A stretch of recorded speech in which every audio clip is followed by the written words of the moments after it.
Hey, good evening, everybody. Welcome to week 2 of Don't Ask Me Why, also known as DAMW, which is what my colleague Reggie has coined our podcast to be. DAMW, how you doing, Reg? I'm great. DAMW, the damn W. DAMW. And actually, we need to get a couple of DAMWs because our 2 week 1 picks didn't fare so well. Reg, I believe you had the Chicago Bears beating Green Bay at Chicago. And, I actually bet some money on that based on your suggestion. So, yeah, that's how that went. And my pick of the week was the Rams to lose to Seattle by more than 5.5. And the Rams won the game outright. Here's what I have to say about that. And I've said this since I was 12 years old and started following the NFL. Well, that was a long time ago. 25 or so years ago. That was like Ray Nitschke era.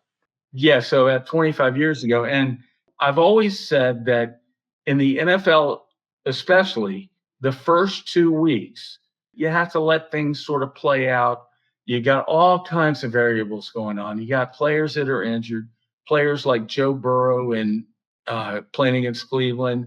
I think that you got to give good teams, really good teams, a couple of weeks to shake things out to see if they're really in any kind of trouble. And so for that reason, even though we were 0-2 in week 1, I guarantee you that we will have a winning record at the end of the season. I guarantee it.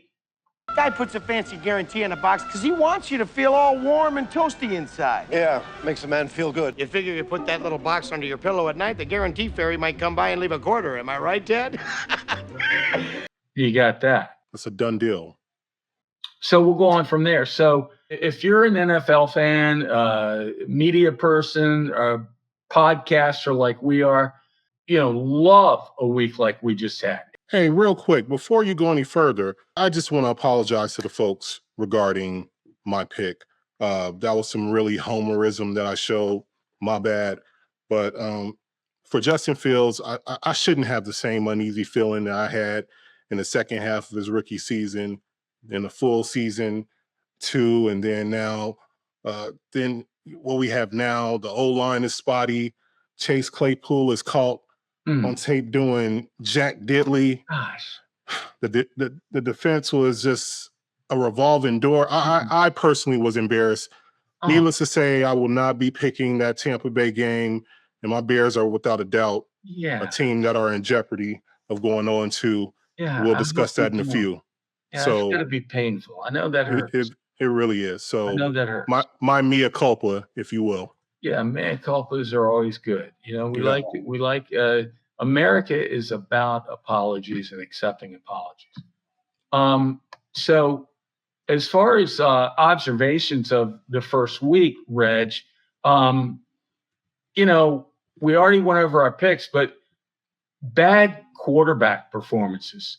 And what do they mean? Do they really mean anything? What's your take on that? Bring out a couple of quarterback performances, good and bad, and tell me if you think they really do mean anything.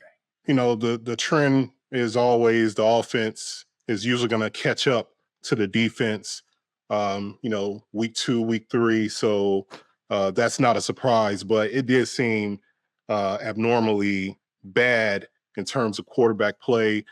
Joe Burrow, I know that Browns line was on him, but he's paid the big bucks. And you would think that he'd be able to salvage.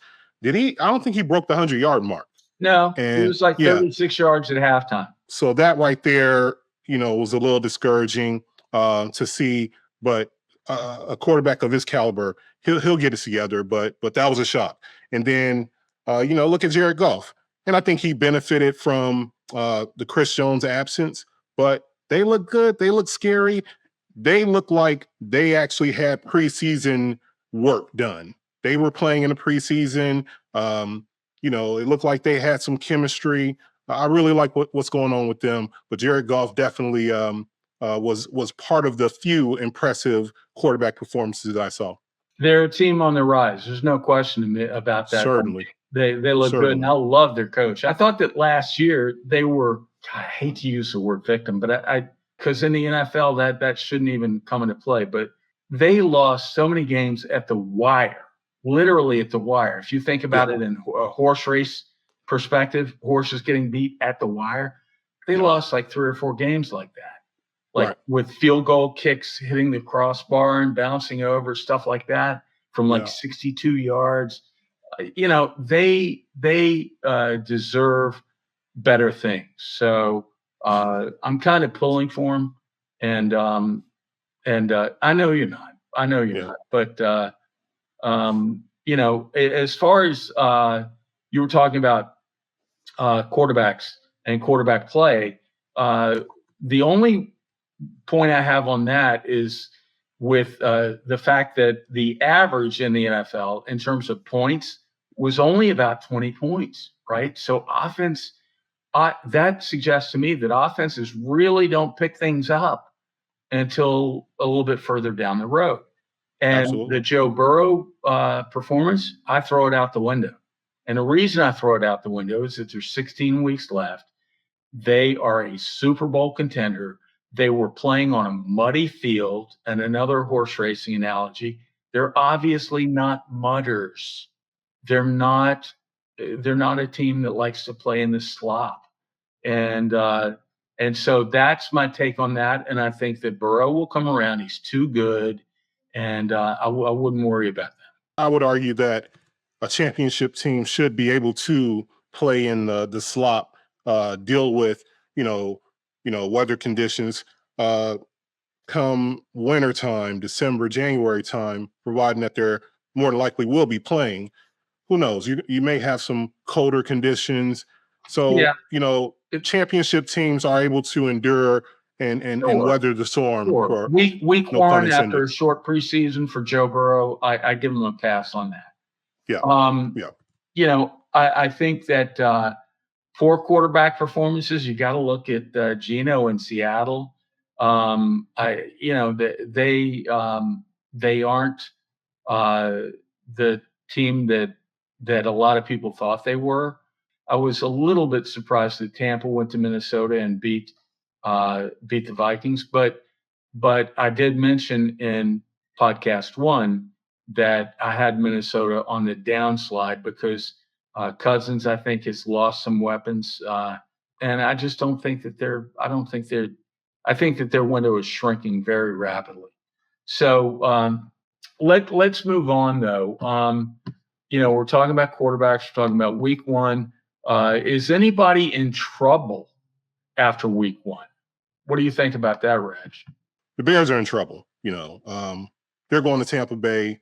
You saw Tampa Bay's big victory on the road in Minnesota, which is, pretty much a very tough environment to play in with a very good team. So shout out to Baker Mayfield. I really, have always had my doubts and reservations about his consistent play and him being, a real gamer. But that was a big win. Hopefully he doesn't have that same magic next week. But they pose a threat to a Bears team that was very undisciplined and just very out of sorts as a whole.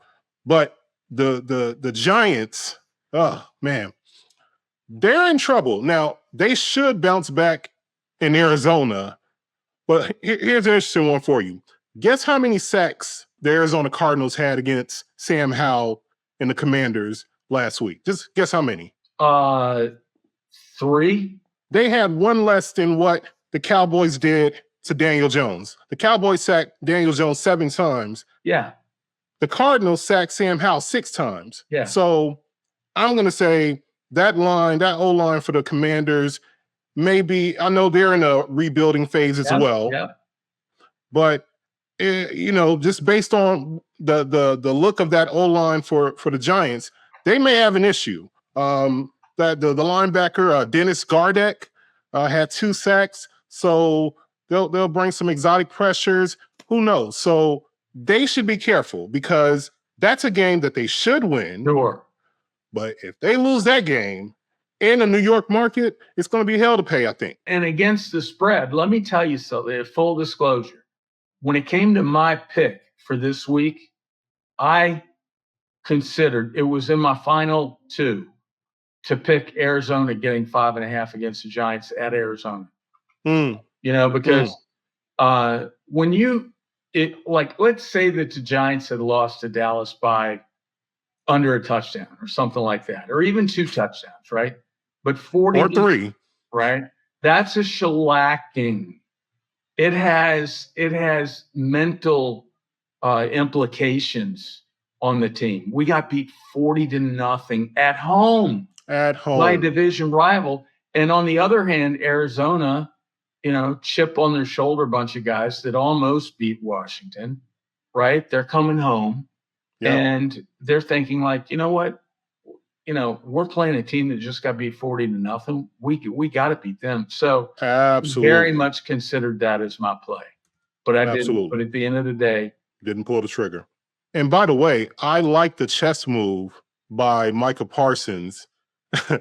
I read an article saying that he was getting on the Giants for not pulling Daniel Jones. Right. So he's planting that seed for the next go round. And he's planting a seed of doubt within that locker room and potentially causing some sort of rift within the Giants locker room, because there is some truth to that. There is some truth to that where we're over here pounding this dude. Yeah. And you're just leaving him in, and the score is, you're down by damn near 7 touchdowns, and you still got this guy in here. Yeah. So I love that move, that psychological tweak by Micah Parsons. Very sharp guy on and off the field. So I love that. Yeah, agreed. I hate to say things like this after week 1, but definitely a Super Bowl contender. In the NFC. Cowboys. Yeah, Cowboys. Oh, okay. I thought you were talking about the Giants. No, they're lucky to get never mind. So when it comes to injuries, the only word that I have off the top of my head to bring up about injuries in week 1 is heartbreaking. Just absolutely heartbreaking. And I'm not just talking about one person, the obvious. Not just talking about Aaron. That was, watched that when it happened. I was excited only because of the excitement of the game, that I wanted to see what happened. Buffalo against the Jets and Aaron Rodgers against Josh Allen, and how it would play out. And for 4 plays for that to end, it just my stomach sank, and for a lot of reasons. So I thought that one thing that the coach Salah said today that was beautiful. He said, "Look, I have no comment on whether or not, I'd be shocked if Aaron didn't come back next year. I'd be shocked knowing him, but he said, I'm not going to even bring that up to him. I'm not even going to talk to him about that, because he has so much going on in his head. He's got to be so despondent over what happened, not only physically but mentally." And Aaron Rodgers came out with a tweet this afternoon that was very positive, saying, thanks to everybody for all the support. I got to think everything through. I got a lot to think about, but just thanks for everybody praying and sending their best wishes to me. I'll get back to you as soon as I can. So what's your take on the Aaron Rodgers situation? Yeah, like you said, heartbreaking. As far as Coach Salah, or is Salah? Yeah, I learned Salah, the right pronunciation today. Salah. So him telling us that, hey, he's positivity and everything. Aaron Rodgers operates on his own clock. He operates on his own, sort of program. Okay, and so when that happened, a couple of things ran through my head. And I was like, first thing that came to my head was, he's done. And not in a negative way, but just in a realistic way. But the other thing that came to mind was, I saw how much ownership he had of the three other teams in the NFC North for over 10 plus years. Him recovering from an Achilles, I think he could do it. He's kind of long in the tooth in terms of football is concerned in football years. So let's just say best case scenario, he rehabs, he gets back, he's ready for the start of the season. He's 39. Yeah. Now, Brady's the anomaly, Yeah. but I think he does a lot of things. He takes, he goes into caves and retreats in the cave without any electronics for Right. 3 weeks or whatever the hell he does. Right. But he does things where it's work for him. So if anyone can do it, and if anyone can bounce back, I think Aaron Rodgers can.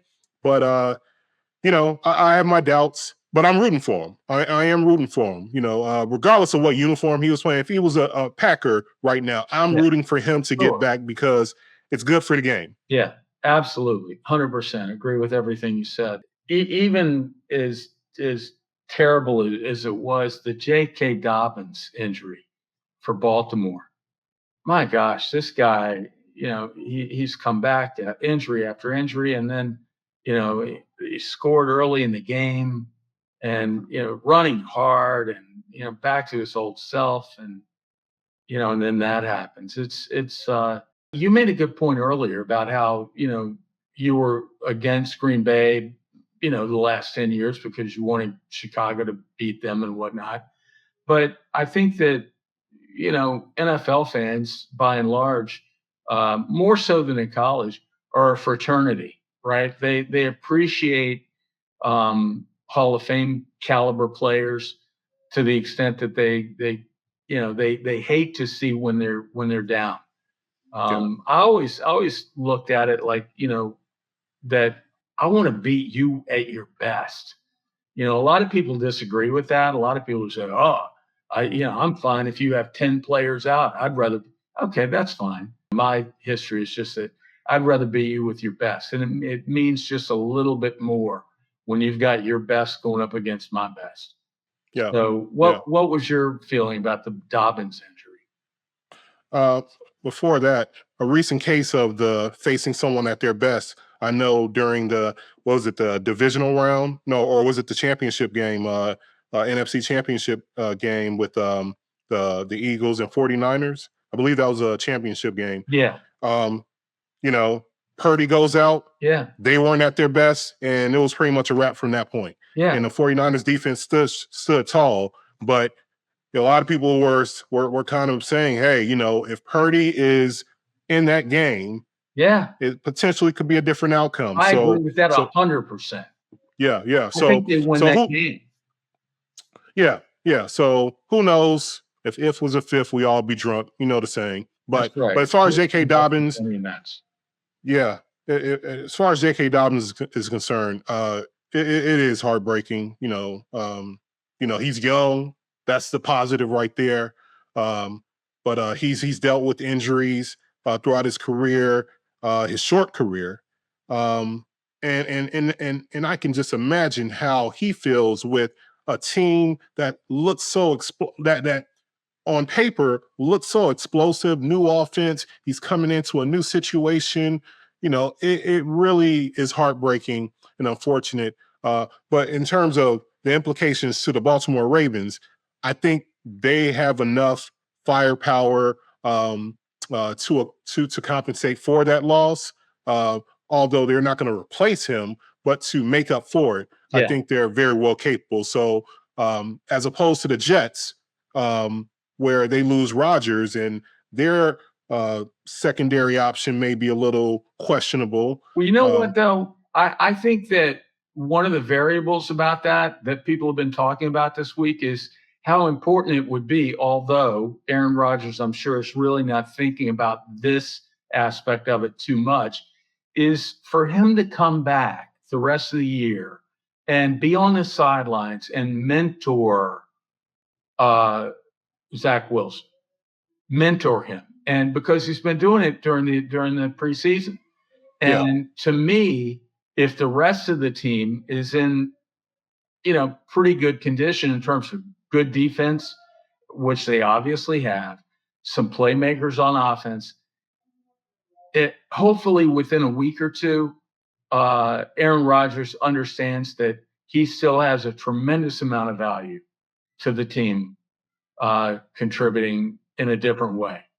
And idealistically, that sounds great, but he has a cleanly ripped Achilles. So him being on any sideline probably isn't Or going to be press box something. or whatever. Or press box, or maybe be in his ear or something. Yeah. Something like that. Yeah, he could be. Yeah, you know where I'm going. Yeah, he could be the voice in the sky. It's like God talking to him. Right. So Damar Hamlin, I have no idea about his non-injury scratch. Do you have anything on that? I just feel that there was a call from the front office. Hey, it's Monday night.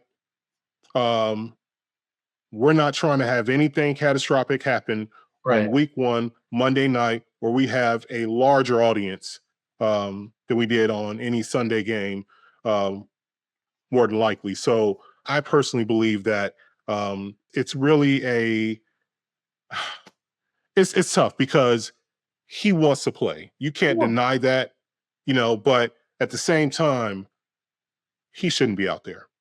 He shouldn't be out there. And that's not my call. That's not our call. Yeah. But really, quality of life, the doctors, 5 or 6 opinions saying you are as healthy as any other player out on that field.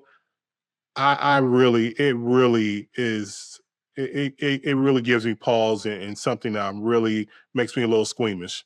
And listen, I'm going to reference something here that most people watching or listening have no idea of. They can use their Google machine and look it up. But I was around when Hank Gathers died, who played for Loyola Marymount. Loyola Marymount when they went to the Final Four. You want to talk about heartbreaking. They went to the Final Four without him after he'd had a heart attack and died on the court during a game. Yep. And it was, to me, it'll stay with me forever, that whole situation. So that's why I kind of not fear for, but it's just a queasy feeling to think about watching him, DeMar, go out and play, knowing how quickly and how dangerously injured he was. And real quick, let's move on. But real quick, more recently, LeBron James' son, Bronny James. Yeah. And so it's, Reggie Lewis, the list goes on and on, where we've had these incidents where, fortunately they were able to get up or be revived in DeMar Hamlin's case, because he had died, clinically died. Right.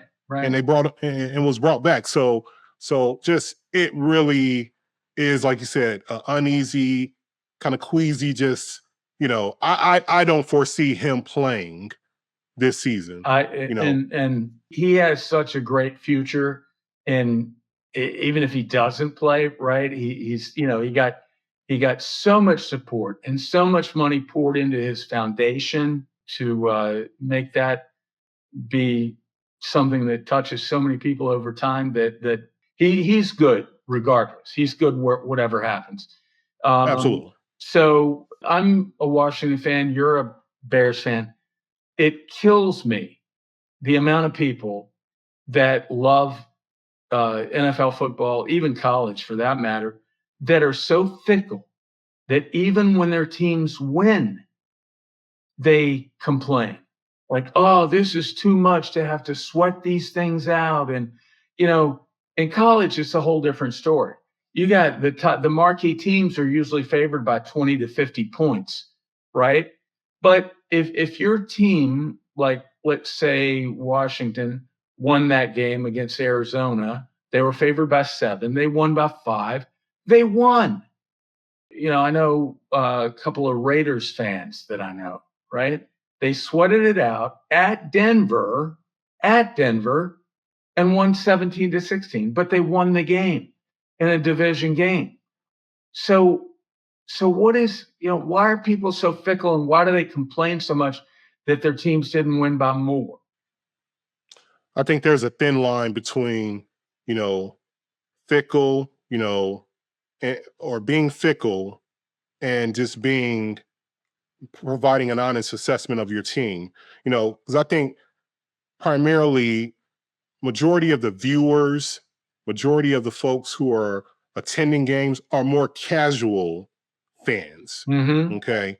Versus those who really look from an analytical standpoint, those who will potentially on Monday morning look at the all 22 and really like break down what are some of the weaknesses and the strengths that they saw from the game. So, albeit the Commanders, and I believe both won by 1 point. Albeit that's the case. Yeah. Albeit that's the case. Commanders won by 5. Commanders won. Okay. Yeah. Okay. So as a fan, you want to provide an honest assessment and say, you know what? The team that we're facing next week, we can't play this way. So I understand it from that standpoint, but if you have that fan who's like, well, we only pass for 115 yards and we can't win that way. It's like, okay, that's very vague. That may not have been part of the game plan. They may have seen a strength or a weakness in the defense where we don't need to, air the ball out. Let's keep it on the ground. Let's control the clock. So a lot goes into it. So to your point, there are those casuals who are pointing out insignificant things into why, they didn't win in the style that they prefer. Let me point this out, as I do to everyone who gets a little bit fickle after their team wins a game. You have to point out these circumstances. Last year, Philadelphia went to the Super Bowl, I believe. Did they not? They did. They went to the Super Bowl. And guess what?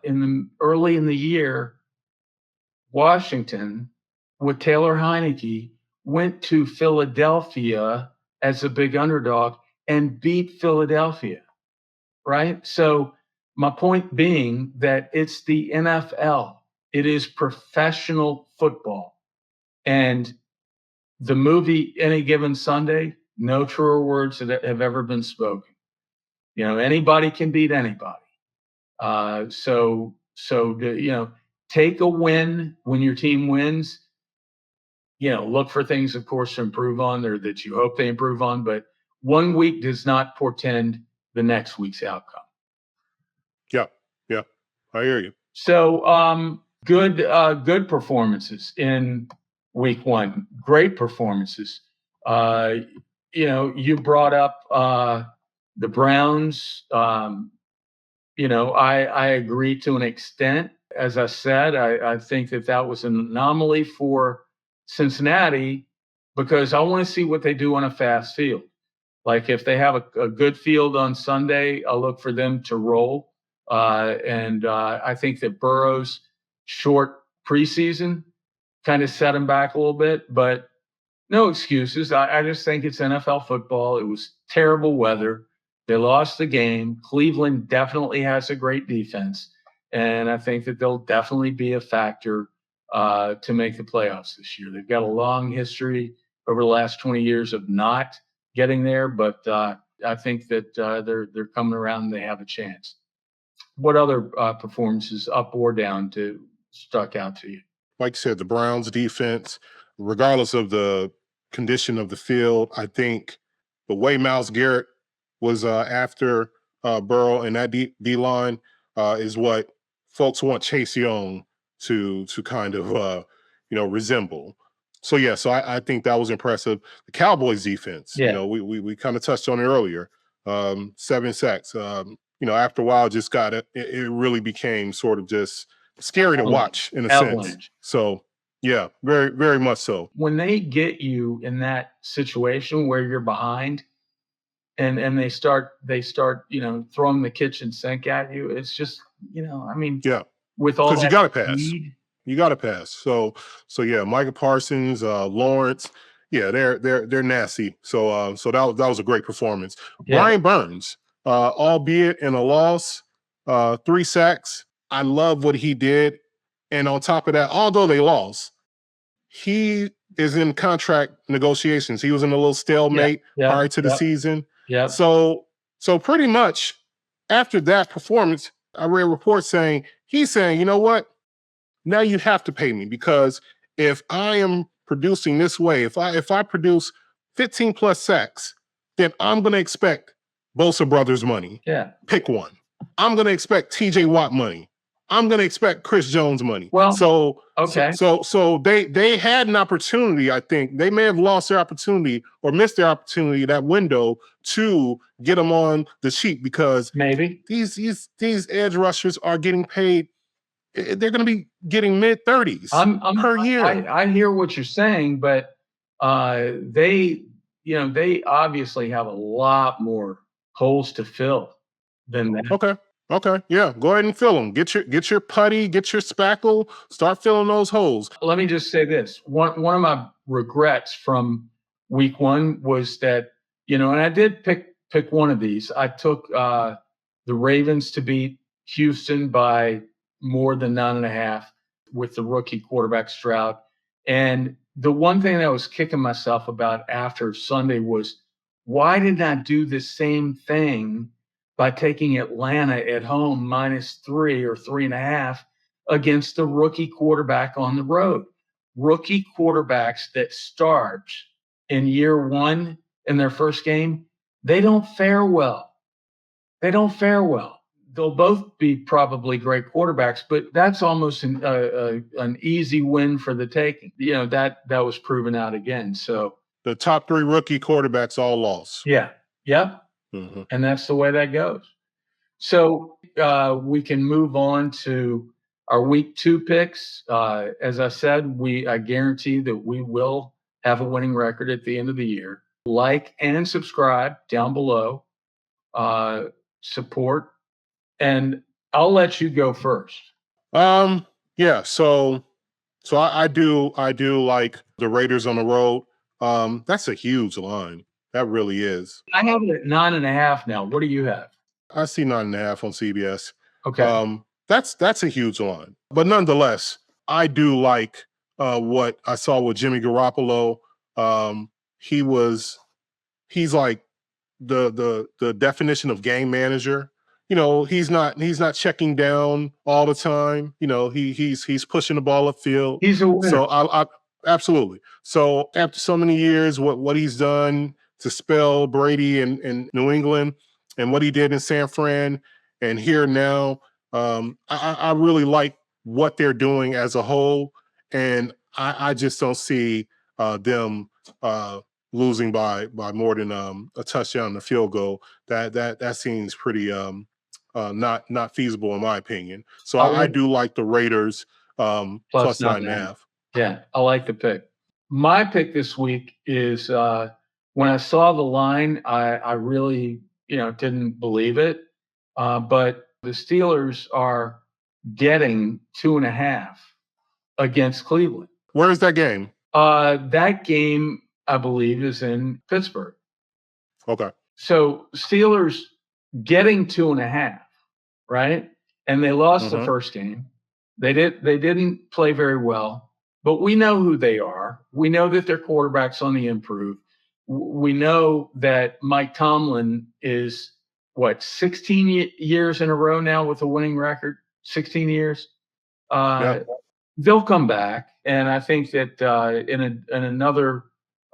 a division game, I think that they win this and win it outright. I don't think they need the points. So, Reg, that's all we've got for this week. I think we covered a lot of bases. Hopefully, every week that we have our podcast, there'll be as much to talk about. Hopefully, not as much negative as there was this past weekend, but hopefully there'll be plenty to talk about and to celebrate with our wins. DAMW, and that we have many more subscribers and viewers. So again, subscribe and like below.